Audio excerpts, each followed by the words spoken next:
है जीवन में, इतना महत्व इस संसार में किसी भी चीज का नहीं होता। इस संसार के अंदर शरीर तो हमें बार बार प्राप्त होता रहता है कि अब ये शरीर प्राप्त हुआ, प्राण छूटेंगे दूसरा शरीर मिल जाएगा। ये शरीर नहीं था उससे पहले भी शरीर था, वो नहीं था उससे पहले भी शरीर था। शरीर बदलते रहते हैं, चोले बदलते रहते हैं, बुद्धि बदलती रहती है, मन बदलते रहते हैं, यादाश्त बदलती रहती है, लेकिन आत्मा वही होती है। गुरु वही आते हैं हाथ पकड़ने के लिए। कौन से? जिनको परमात्मा नियुक्त करता है।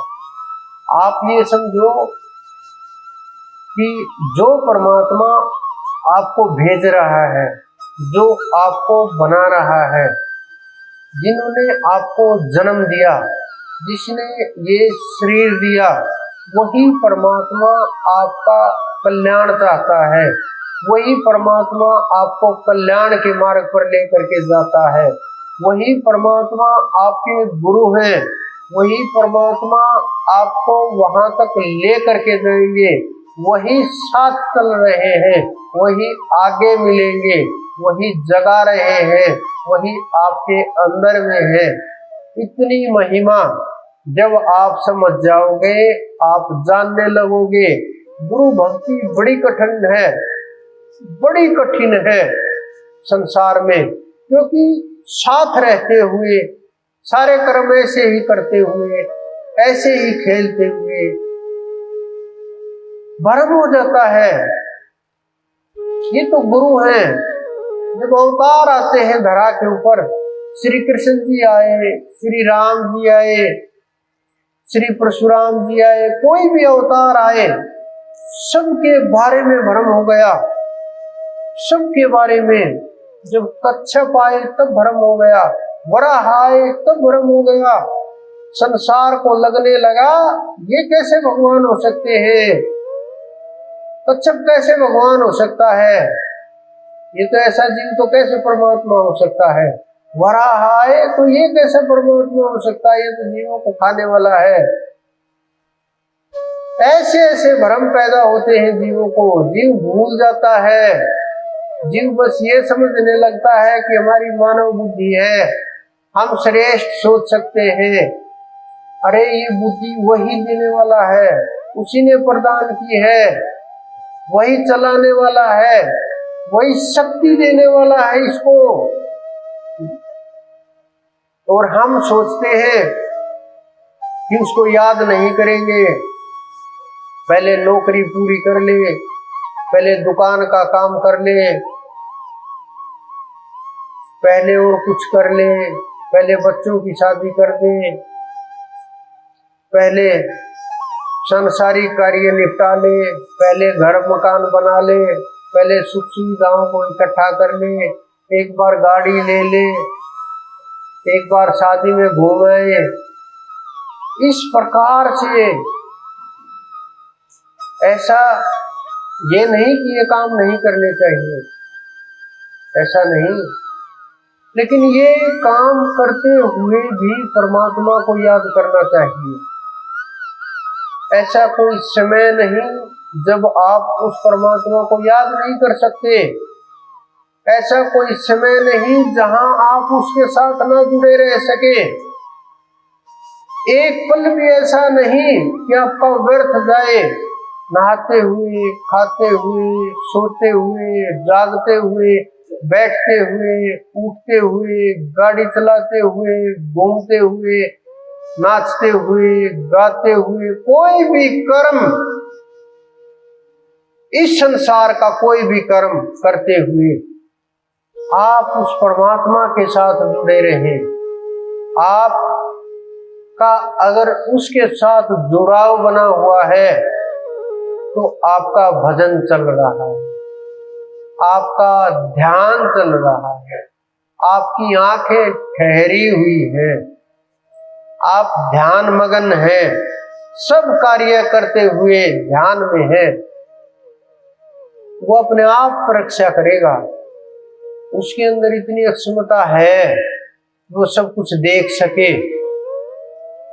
एक संसार के अंदर एक गुरु अपने शिष्यों के साथ जा रहे थे। शिष्यों की पूरी टोली साथ में, 50-60 शिष्य साथ में चल रहे थे जंगल में। पहले पैदल ज्यादा चलते थे, अब तो साधन बहुत हो गए सब प्रकार के।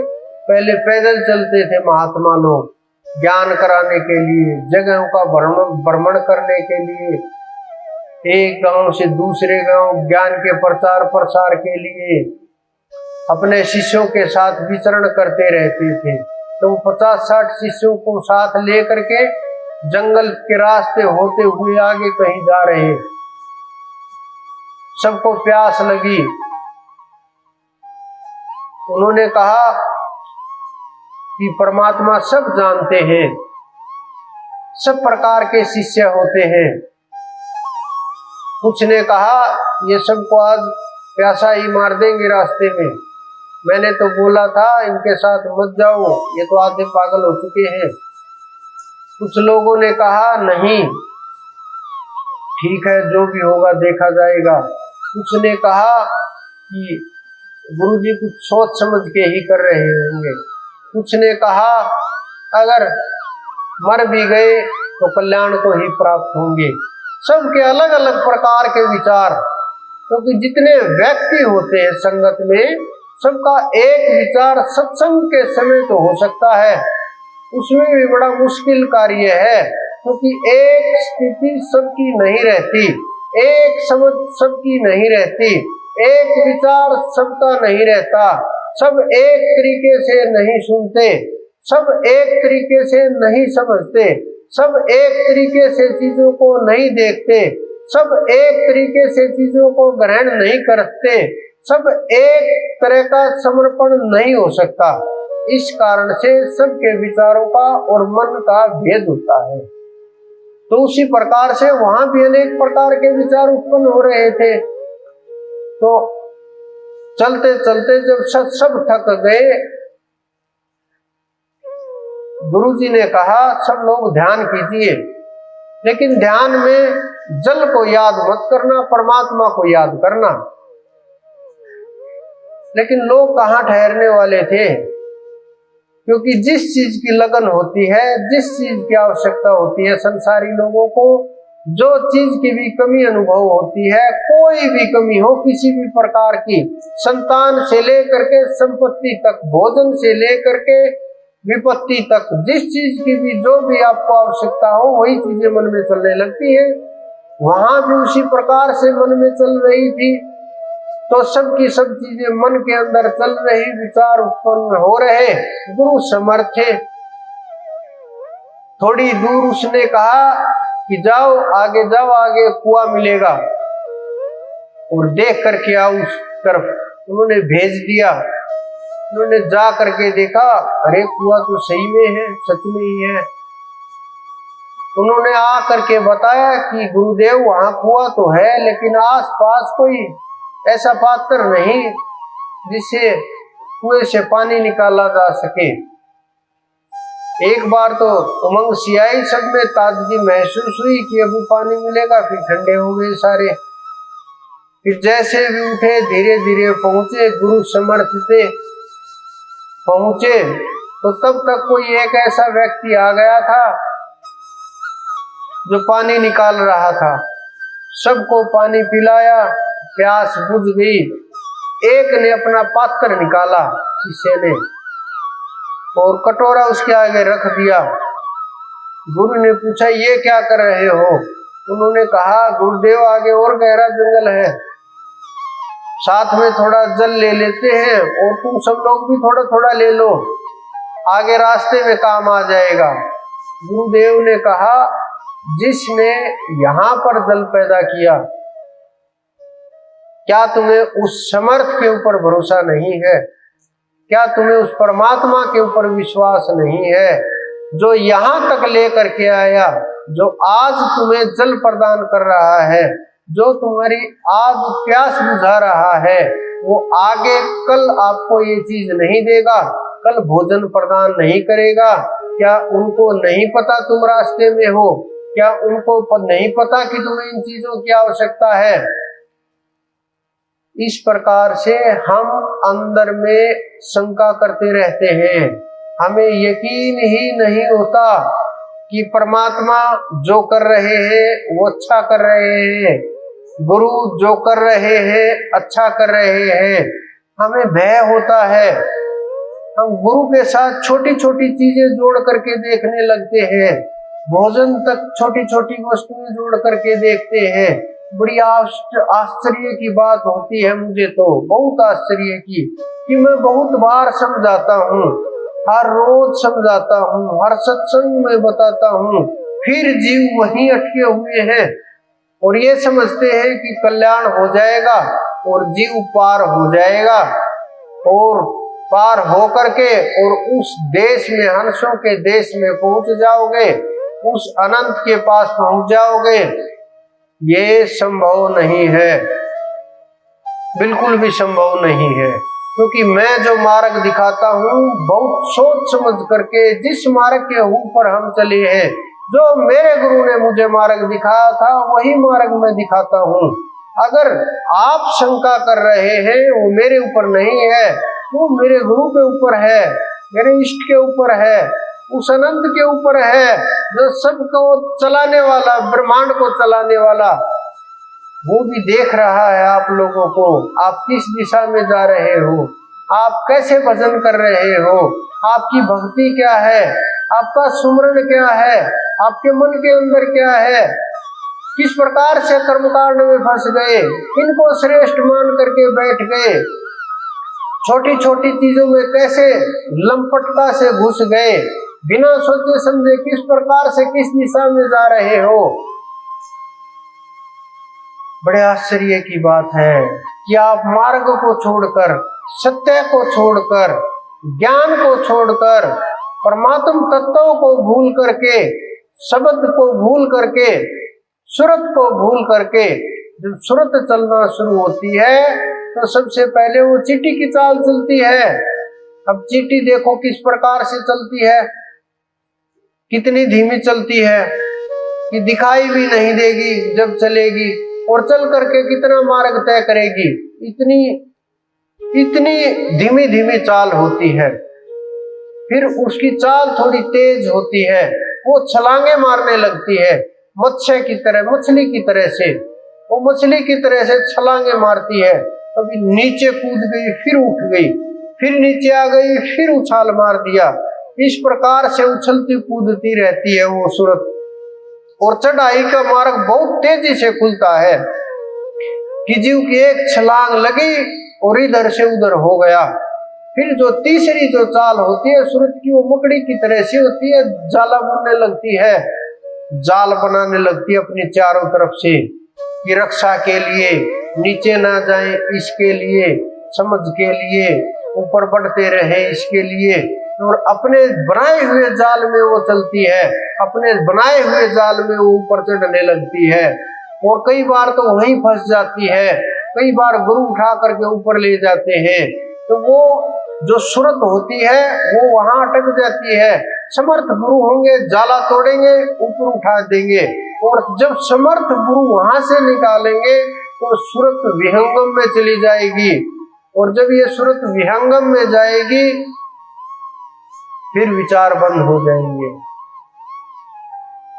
फिर प्राप्त हुए बिना कोई जीव नहीं रह सकता, फिर आपका कल्याण का मार्ग कोई बंद नहीं कर सकता। फिर ऐसा नहीं कि आप चाह करके भी उसको रोक सको, आपका कल्याण निश्चित होगा, या तो इसी जन्म में कल्याण हो जाएगा, नहीं तो आप जहां भी मानव का चोला लेकर के आएंगे कल्याण का मार्ग आपके लिए खुला होगा। गुरु आपके लिए इंतजार कर रहे होंगे, शिष्य आए और कल्याण हो जाए, इतनी ताकत हो जाएगी जीव के अंदर, अंतिम जन्म की ओर बढ़ जाओगे, या तो इसी जन्म में थोड़ी सी साधना से भी कल्याण हो जाएगा। इतनी सामर्थ्य होती है गुरु के अंदर। लेकिन गुरु का गुणगान बहुत बड़ी बात है, बहुत बड़ी बात है।